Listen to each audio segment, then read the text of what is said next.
Amém. Boa noite, pessoal. Quero agradecer pastor Fábio por estas palavras generosas, por quem tenho muito carinho.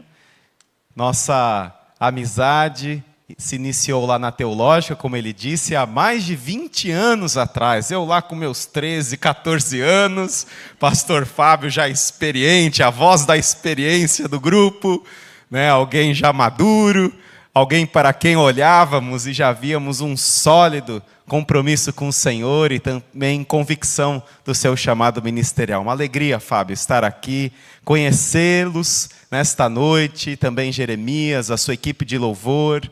Não é todo dia que uma igreja completa 125 anos de existência, que uma igreja permanece com as suas portas abertas. Esta semana chegou até mim, Fábio, uma reportagem de milhares de igrejas nos Estados Unidos que são fechadas anualmente, superando números como acima de 10 mil, e muitas dessas igrejas protestantes históricas, igrejas batistas, metodistas, presbiterianas, congregacionais, igrejas que não acompanharam o seu tempo e, infelizmente, fecharam as suas portas. E é uma reportagem muito interessante que conta do desafio de ser igreja. Uma igreja que vai carregando uma mensagem que é eterna. Uma mensagem que atravessa os séculos. Uma mensagem que atravessa os milênios. Mas nós, como igreja do Senhor Jesus, nós precisamos sempre buscar, não adaptar a mensagem, que é eterna, que é imutável, que permanece para sempre a palavra do Senhor, mas a nossa transmissão, alcançando a nossa cidade, como é a visão de vocês aqui nesta igreja. E é uma alegria poder trazer aqui uma reflexão da palavra de Deus, nestes 125 anos da PIB de Campinas. E eu tenho orado por algo para compartilhar com os irmãos. E é uma palavra do Senhor veio à minha mente, ao meu coração, e quero convidá-los a abrir a sua Bíblia no livro do Êxodo, no capítulo 17. Livro do Êxodo, capítulo 17. Êxodo, capítulo 17, nós leremos a partir do verso de número 8.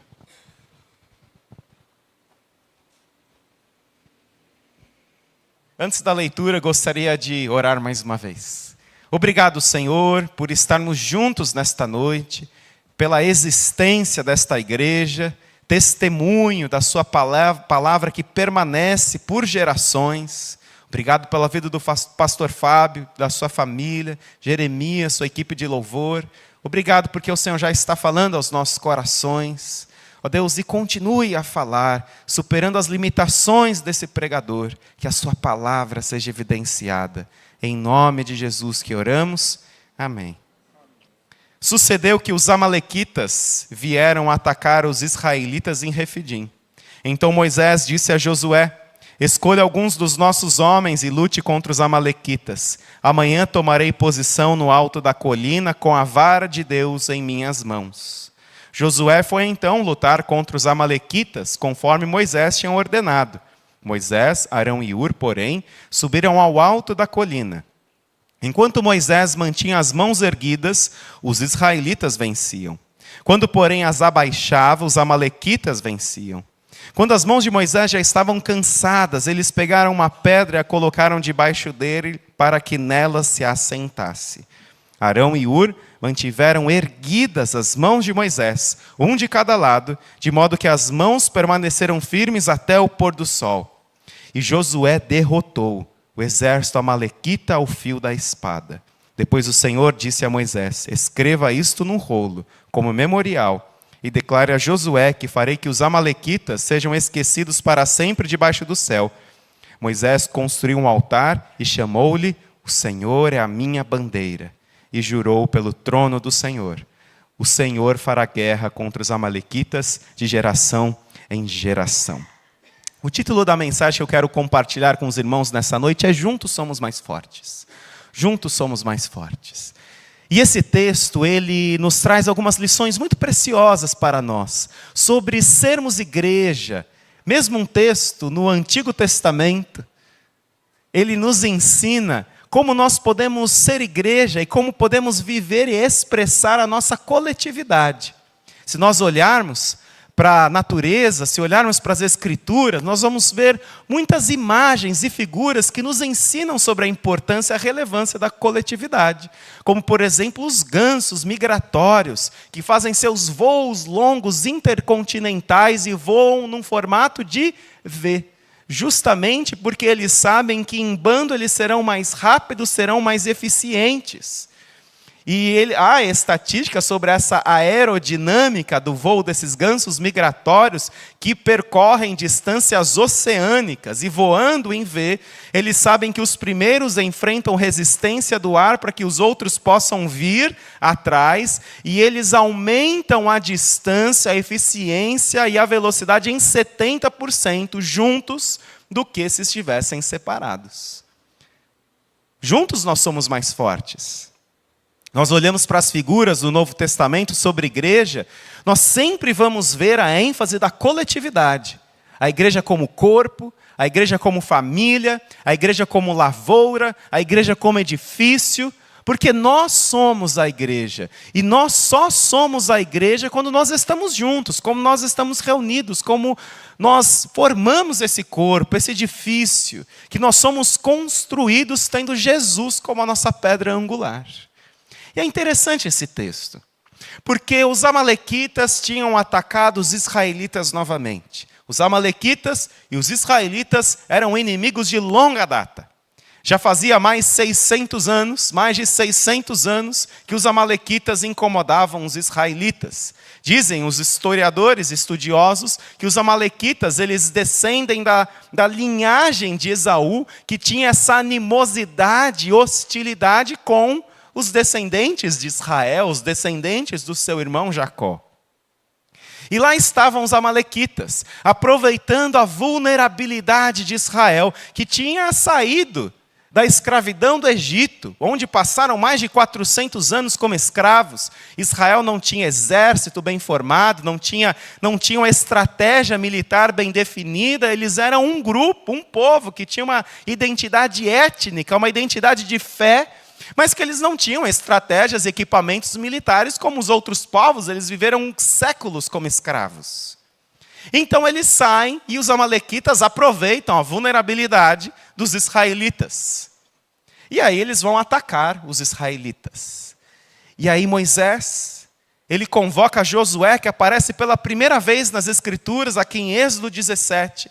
E ele chama Josué para que ele prepare um exército, para que ele organize um exército.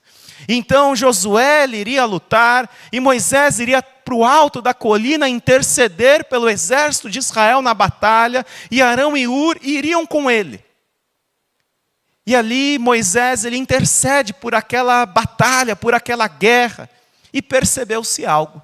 Eu não sei se você já conseguiu ficar com o braço assim esticado muito tempo, mas a gente consegue ficar assim 1 minuto, 2, a gente precisa do pilates, precisa do exercício físico, é difícil ficar com o braço assim, imagina só segurando um cajado, aumenta a força, fica mais difícil, imagina lá um peso de 10 quilos, você segurando de 5, de 15 talvez o cajado de Moisés, e percebeu-se que quando os braços de Moisés ficavam cansados, ele baixava os seus braços e os amalequitas prevaleciam.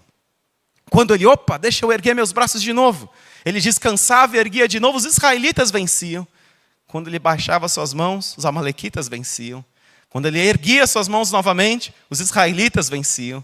E percebendo aquele movimento, eu acho que Josué não entendendo quase nada daquilo, e vendo Moisés com a sua mão, ora erguida e ora abaixada, e o exército uma hora perdendo, uma hora ganhando, ele percebeu que algo estava acontecendo no alto daquela colina que interferia na sua batalha diretamente. E aí Arão e Hur, eles, um de cada lado, vão erguer os braços de Moisés, mantê-los erguidos, depois de colocarem uma pedra para que Moisés se sentasse, estivesse descansado, e nos diz o texto que os israelitas derrotam os amalequitas.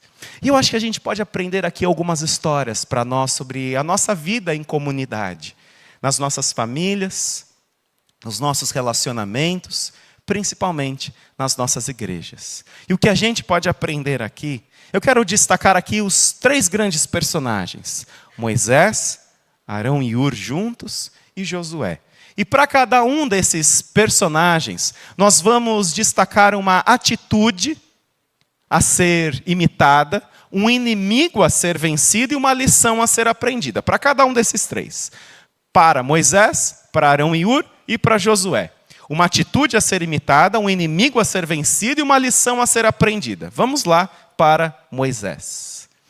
Moisés, ele estava com seus braços cansados. E Moisés poderia não ter aceitado a ajuda. Você já ouviu de alguém a seguinte pergunta: e aí, tudo bem? E você sabe que na sua vida não está tudo bem. Mas a gente responde muitas vezes: tudo ótimo, está tudo bem. Mas tudo é muita coisa para estar bem. E muitas vezes, diante dessa pergunta do famoso tudo bem, você sabe que não está tudo bem, mas você também sabe que às vezes outra pessoa não tem assim tanto tempo para ouvir que não está tudo bem. E aí, nessa forma, né, de se cumprimentar e de falar, a gente diz que está tudo bem, está tudo bem. Moisés, ele poderia não ter aceitado ajuda. Moisés, ele era o líder do povo. E Moisés poderia ter pensado: o que vão pensar de mim?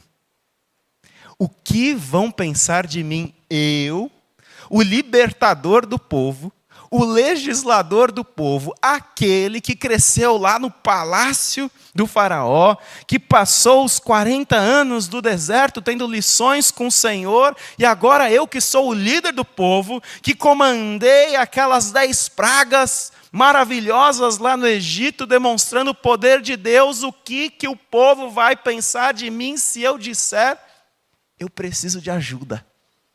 Eu não estou conseguindo lidar com o meu problema sozinho. Eu não estou conseguindo lidar com isso, meus braços estão cansados. E qual é a atitude a ser imitada de Moisés? A atitude a ser imitada de Moisés é a humildade. Porque Moisés, ele é humilde o suficiente para reconhecer: eu preciso de ajuda. Mesmo o maior líder do povo até então, o maior líder, legislador, libertador, aquele que estabelecia a direção do povo, ele tem coragem para dizer: não está tudo bem comigo. Eu preciso de ajuda. Eu preciso ser ajudado. E a atitude que a gente aprende com Moisés é justamente a humildade, porque a humildade não é você pensar menos de você. A gente pensa a humildade isso. E muitas vezes, diante dessa falsa humildade de pensar menos de nós, nós dizemos assim: eu não sou tão bom. Moisés poderia dizer: eu não sou um bom líder. Meus braços são muito enfraquecidos. Eu não sou bom, eu não sou isso, não sou... Não, humildade não é você se desfazer de você mesmo. Não é pensar menos de você. Humildade é pensar menos em você. Porque Moisés vai colocar o povo em primeiro lugar. Não a sua imagem como líder. Não a sua suficiência como líder. Ele está preocupado com a vitória do povo. E Moisés tem algo que uma pesquisadora norte-americana da Universidade de Houston escreveu e pesquisa: a coragem para a vulnerabilidade. Moisés tem essa coragem para dizer: não está tudo bem, eu preciso de ajuda, meus braços estão cansados. E Moisés, ele não pensa no que vão pensar dele. Moisés pensa no povo. Moisés quer o melhor para o povo. E o melhor para o povo era que Moisés ele admitisse que ele não era o Deus sobre a guerra, que ele não era essa figura divina que é onipotente. Não, ele precisava de pessoas erguerem os seus braços. Eu me lembro de uma história. Eu aprendi violino. Durante muito tempo toquei violino, dei aula de violino e toquei em algumas orquestras em São Paulo. E com 9 anos de idade, eu estava no meu primeiro recital. Eu estava lá, tinha que decorar, tocar lá com piano, era um método Suzuki. Alguém se identifica aqui? Método Suzuki, oh, Deus abençoe, Deus abençoe. Estava lá no primeiro volume, música 4, vá contar a tia Rod, miserável tia Rod, que eu esqueci a música. Eu estava lá começando a tocar, tinha 9 anos de idade. E aí eu comecei na corda errada e me deu um branco na música. E eu não conseguia, e eu comecei a suar frio. Aquele suor frio assim, eu pensando, meu pai, eu esqueci a música completamente. Meu professor sentado ali no primeiro banco, ele assim, olhando para mim. E aí eu comecei de novo, ela fez a introdução da música, com aquele sorriso de pianista, amigável. Vamos lá, vamos tentar. E aí eu começava na corda errada e me atrapalhava e esquecia a música. Aí o professor ele veio até mim. E ele achou que o problema era o violino, mas era o violinista. E aí ele pegou o violino para afinar, para ver, vai que a corda caiu, a afinação caiu aí. Só que eu sabia que o problema não era o violino. O problema era quem estava por detrás do violino. Era o problema, eu não sabia a música, eu tinha esquecido. E aí eu lembro que ele estava afinando o violino e tá tudo certo, então vai lá, tenta de novo. E eu pensando, meu pai, o problema é que eu esqueci a música. E aí eu entrei numa crise. Pergunto ou não pergunto para ele como é a música? Maestro, qual é a música? Pergunto ou não pergunto para ele qual é a música? Qual é a música? Como é que começa? E eu lembro que eu fiquei num dilema existencial, que vão pensar de mim, num recital com um salão lotado. E aí ele deu as costas para mim e já estava indo embora. Eu pensei o seguinte, bom, se eu ficar aqui, eu nunca mais vou sair daqui. A vergonha vai ser maior ainda, porque eu não lembro como é que é a música e é melhor eu chamá-lo e perguntar. Aí eu falei, professor! Aí ele virou assim para mim, vem aqui. Aí ele veio, eu pensei, como é que começa a música? Aí ele olhou para mim assim, arregalou os olhos, como é que você não sabe como é que começa a música? Aí ele cantou as primeiras notas. Dó, dó, si, lá, lá. Ah, pronto. Aí ele voltou e eu toquei a música. Consegui terminar a música. Mas o interessante que eu aprendi ali é justamente que há momentos da nossa vida que nós precisamos ter coragem para a vulnerabilidade. Obrigado, Fábio, obrigado mesmo. Coragem para a vulnerabilidade. Nós precisamos dizer, ei, você pode me ajudar? Eu não sei. E essa atitude de humildade que Moisés nos ensina. E qual é o inimigo a ser evitado? Essa atitude a ser imitada, a humildade. Não é pensar menos de você, é pensar menos em você. É você pensar no bem maior coletivo. E qual que é o inimigo a ser vencido? O inimigo da humildade é o orgulho. Porque o orgulho faz você acreditar que você não precisa de ninguém. Que você vai conseguir tocar essa música sozinho, que você vai lembrar sozinho, que você não precisa pedir ajuda, que a vergonha em pedir ajuda. C.S. Lewis, um dos grandes escritores da fé cristã, no seu clássico Cristianismo Puro e Simples, ele vai escrever um capítulo sobre o orgulho, em que ele vai chamar como grande pecado. O pecado como se fosse uma galinha que choca todos os outros pecados. Ele vai dizer que o orgulho é o maior estado anti-Deus que nós carregamos na nossa alma. E ele vai dizer que o orgulho é justamente essa ilusão da autossuficiência. É você achar que você pode, é achar que você consegue, é achar que você não precisa de ninguém, porque Moisés ele poderia ter achado, eu não preciso de ajuda. Quem são vocês para me ajudarem? Eu sou Moisés. Eu sou Moisés. Quem são vocês, Arão e Hur? Quem são vocês? Eu sou Moisés. E Moisés poderia ter pensado justamente disso. Eu não preciso da ajuda de vocês, eu nem pedi a ajuda de vocês. Como é que vocês estão vindo aqui com uma pedra? Como é que vocês estão vindo aqui para erguer os meus braços? E ele poderia ter caminhado nesse orgulho. E qual é a lição a ser aprendida? Há muitas batalhas na nossa vida e na nossa igreja, nas nossas igrejas que estão sendo perdidas porque nós insistimos em lutá-las sozinhos. Há muitas batalhas que estão sendo perdidas porque nós insistimos em lutarmos essas batalhas sozinhos. Nós não queremos falar para ninguém. Nós temos vergonha. Nós não temos a coragem para a vulnerabilidade, para nos expormos. O que vão pensar de mim? O que vão pensar de mim? E aí, com esse dilema da autoimagem, que não é só adolescente que tem, o dilema da autoimagem. Muitos adultos carregam esse dilema da autoimagem.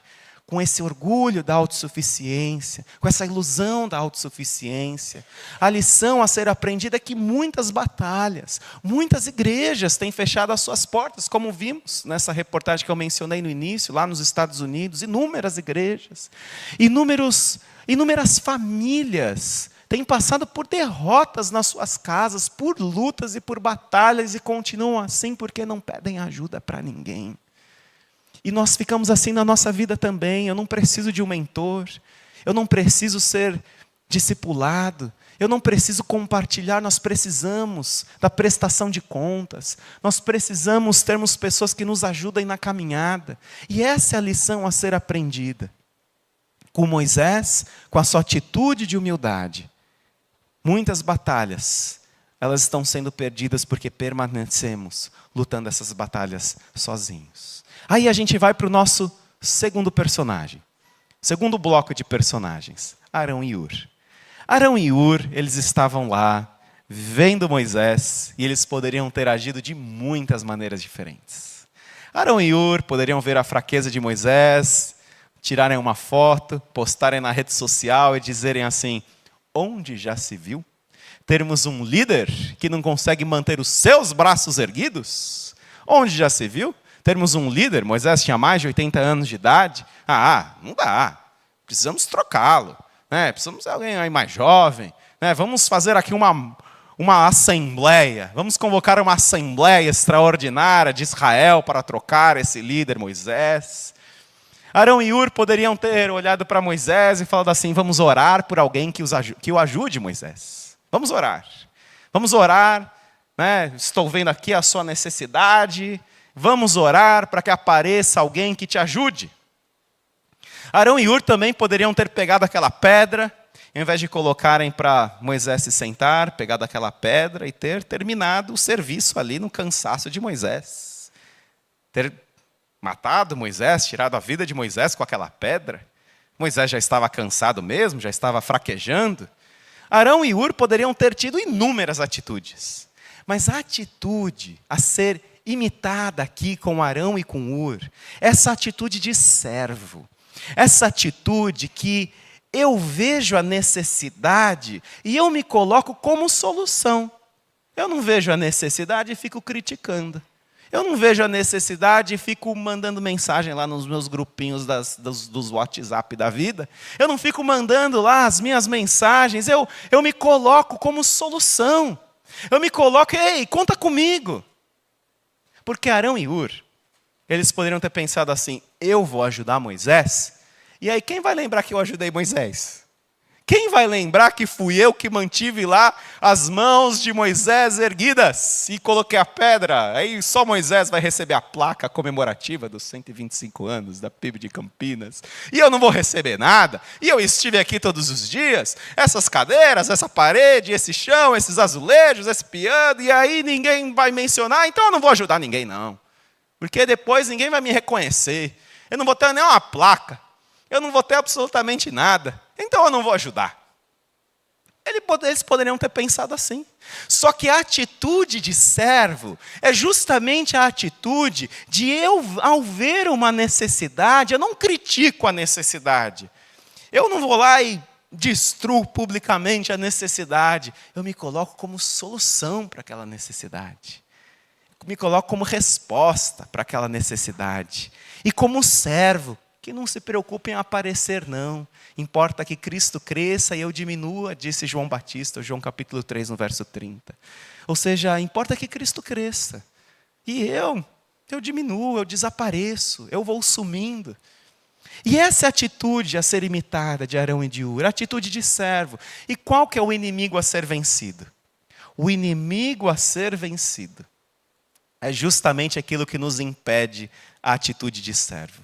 Que é a busca por reconhecimento, é a busca por poder, é a busca por sermos notados. E a gente encontra lá nos evangelhos, Marcos capítulo 10, o pedido de dois dos apóstolos ali mais próximos, Tiago e João. Tiago e João chegaram para Jesus e falaram assim: Senhor, lá na tua glória, que a gente está ouvindo aí sobre a sua glória, nós estamos ouvindo aí sobre esse dia aí que vai ser muito legal, vai ser muito bacana, esse dia aí que vai ser top na história mundial, me coloca de um lado e coloca o meu irmão do outro lado. Você escolhe o lado. Né? Pode escolher o lado, você, Jesus, mas nós queremos sentar ao lado do seu trono. Coloca um de um lado e outro do outro lado. E nos diz que os discípulos ficaram incomodados com esse pedido. E eu acho que eles ficaram incomodados porque eles chegaram primeiro do que eles, para pedir para estar lá um do lado do trono de Jesus. Talvez eles também estivessem com vontade de pedir isso. E aí Jesus ele vai dizer o seguinte, que quem quiser ser importante deverá ser servo. Que quem quiser ser o primeiro deverá ser escravo de todos, pois nem mesmo o Filho do Homem veio para ser servido, mas para servir e dar a sua vida em resgate de muitos. Ou seja, a atitude que atrapalha a vida de um servo é queremos que tudo seja sobre nós. Que seja sobre aquilo que pensamos ou achamos, ou as nossas ideias. Tiago e João queriam ali o espaço. Tiago e João, ao mesmo tempo que eles estavam na busca pelo poder, eles não estavam ligando para os outros apóstolos. A gente se garante aqui na VIP do trono, né? E deixa o pessoal lá para lá. Eles estavam indiferentes. E qual é a lição que a gente aprende com Arão e com Hur? É que muitos braços estão cansados ao nosso redor. Braços de muitas pessoas. Braços de pessoas que não estão conseguindo manter os seus braços erguidos. Braços de pais, de mães solo que estão tentando criar os seus filhos. De empresários, de empresárias, de adolescentes, de jovens. Quantos braços não estão cansados e a gente está só se preocupando com o nosso lugar, onde vai ser no trono, se vai ser na direita ou na esquerda. E a gente não está se preocupando com esses braços que estão cansados, esses braços estão, muitos deles aqui. Braços que estão cansados. Gente que está lutando com a sua saúde, gente que está lutando com condições financeiras que estão bastante desafiadoras. E nós temos esses braços cansados, mais próximos do que a gente imagina. Só que muitas vezes a gente não está preocupado em notar esses braços. Porque a gente também vai ter que ficar lá erguendo os braços dessas pessoas. Nós vamos ter que colocar uma pedra para elas sentarem. A gente vai ter que ter um tempo de cuidado com essas pessoas. E a vida ela é muito corrida, eu tenho os meus planos, eu tenho a minha agenda, eu tenho o meu corre do dia a dia. Eu não tenho tempo para ouvir se não está tudo bem. Mas nós precisamos dedicar tempo. Nós precisamos buscar e orar. Onde estão esses braços? Porque nós podemos ser como Arão e Hur na vida de alguém. Nós podemos ser como Arão e Hur na vida de Moisés, de pessoas, de homens, de mulheres que estão com seus braços cansados. E nós precisamos identificar esses braços e não criticar essas fragilidades, não atacar pedra nessas fragilidades, mas tratarmos essas fragilidades com amor e com graça. Aí a gente vai para o nosso terceiro e último personagem, que é Josué. Josué, ele vai lutar. Afinal de contas, alguém precisava ir lá lutar. Né? Moisés, Arão e Hur subiram para o alto da colina e Josué ele foi lá lutar.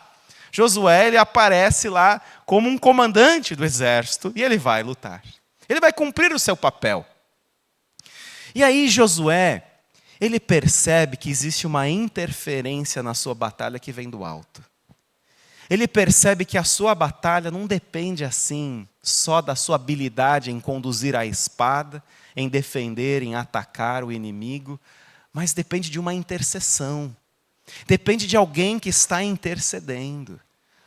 Muitas vezes nós estamos perdendo as nossas batalhas porque nós ignoramos que existe uma batalha que ela é espiritual.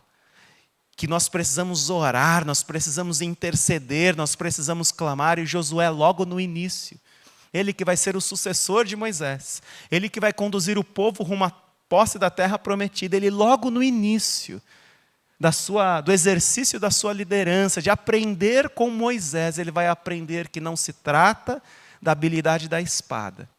Se trata da oração, da intercessão, do clamor do Senhor.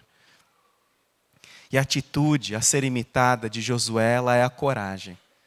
Porque Josué ele tem coragem para ir lá para o fronte da batalha. Josué ele tem coragem, como diz no ditado popular, para dar a cara a tapa. para ir lá, para assumir aquela bronca, para estar ali adiante. E Moisés está orando, e a igreja precisa orar por aqueles que estão indo adiante, por aqueles que estão assumindo batalha, seja na igreja, pastores, líderes, ou seja na nossa sociedade. Nós precisamos clamar por aqueles que estão indo lá para a batalha, para as áreas de guerra, de conflito. Nós precisamos orar por eles. Essa é a coragem que Josué tem. Josué tem coragem. Qual que é o inimigo a ser vencido? Qual que é o inimigo da coragem? É justamente o medo. Porque o medo, ele pressupõe abandono. Eu tenho 3 filhas pequenas. Uma de 6 anos e gêmeas de 4 anos. 3 meninas, 6, 4 e 4. Elas dormem juntas no mesmo quarto. E aí quando a gente apaga a luz para elas dormirem, começa com aquela historinha lá de que estão com medo. Elas acham que elas estão sozinhas, que tem alguém ali que elas não conseguem ver. E a gente ora com elas, a gente ensina sobre a luz, sobre a escuridão, sobre Jesus que está com a gente, sobre o cuidado dele, como a gente vai vencendo os nossos medos. Mas eu percebo que o medo que elas têm é justamente o medo de estarem sozinhas. O medo, de repente, de diante de alguma ameaça, um monstro debaixo da cama, né? De repente elas estarem sozinhas. E a gente ensina que elas não estão sozinhas e que não tem monstro embaixo da cama. Mas que elas não estão sozinhas. Que quem está com elas é maior do que tudo e do que todos. E nós precisamos nos lembrar diante dos nossos medos. Porque nós também temos os nossos monstros debaixo da cama. Nós também temos os nossos diagnósticos, que muitas vezes numa consulta médica desafiam a nossa fé, a nossa esperança. Nós também temos as nossas conversas lá com o nosso chefe, que muitas vezes nos coloca numa situação que a gente pensa o que vai ser do pão de cada dia. Vou perder o meu emprego, meu salário foi reduzido. O que vai ser? Nós temos os nossos medos também. E os nossos medos, eles têm um pressuposto de que nós achamos que nós estamos sozinhos e tudo depende da gente, da nossa habilidade, mas não depende. E a lição a ser aprendida com Josué é a sua confiança em Deus. Porque 40 anos depois desse episódio, Josué ele vai substituir Moisés. Vai entrar na terra prometida junto com seu amigo Caleb. Os únicos da geração que mantiveram a confiança em Deus. No episódio lá dos espias, na missão de reconhecimento da terra de Canaã. E Josué, quando ele está para entrar na terra prometida, iniciar as batalhas, as campanhas militares da conquista da terra de Canaã, o Senhor vai dizer a ele, Josué 1:9, não te mandei eu? Seja forte e corajoso. Não tenha medo, nem te desanimes, pois eu sou o seu Deus e vou com você por onde você andar. Ou seja, eu sou a sua força, eu sou a sua coragem. E é por isso que Moisés ele vai erguer uma bandeira no final dessa história. O Senhor é a minha bandeira. Porque a vitória não é sobre Moisés, não é sobre o cajado de Moisés, não é sobre a intercessão poderosa de Moisés como grande intercessor do povo. Não é sobre a habilidade de Josué, e nem sobre Arão e Hur, que perceberam a necessidade, agiram rápido e ergueram os braços de Moisés. A vitória veio do Senhor. E nós precisamos nos lembrar disso. Nós precisamos nos lembrar que as nossas vitórias, elas vêm de Deus. E nós precisamos erguer essa bandeira. O Senhor, ela é a minha bandeira.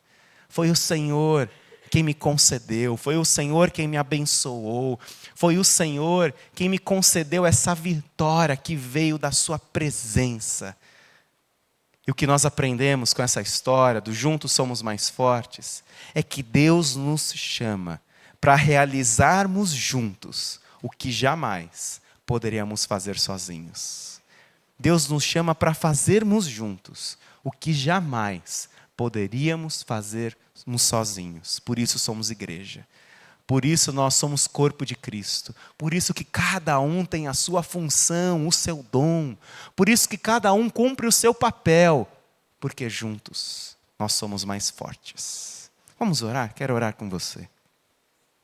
Senhor Jesus, nós te agradecemos por esta igreja, onde o Senhor juntou irmãos e irmãs preciosos e preciosas. Ó Deus, para avançar com a obra do Teu Evangelho nesta cidade, no nosso estado, no nosso país. Senhor, como muitas vezes os nossos braços estão cansados.